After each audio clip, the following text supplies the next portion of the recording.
के छौरी दरभंगा गेले ओठा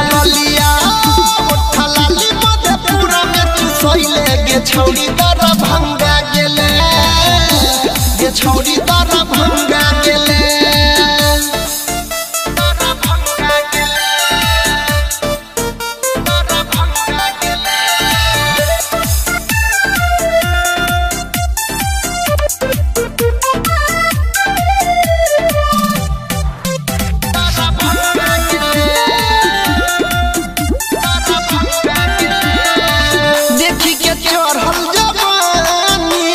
मन पानी पानी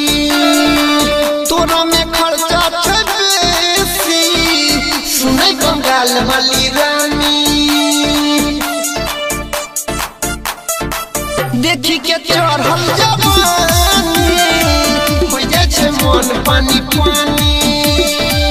तोरा में खर्चा छे बेसी सुनै बंगाल वाली रानी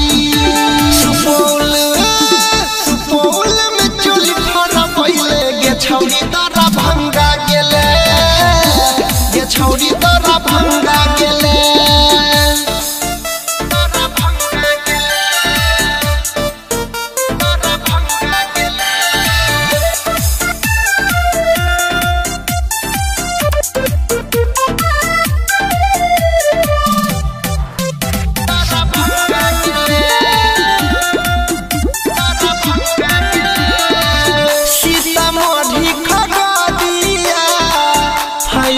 घरिया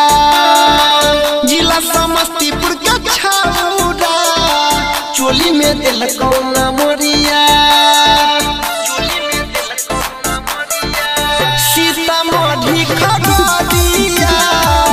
हाय रे दिलको घरिया जिला समस्तीपुर के छौरा चोली में दिलको नमरिया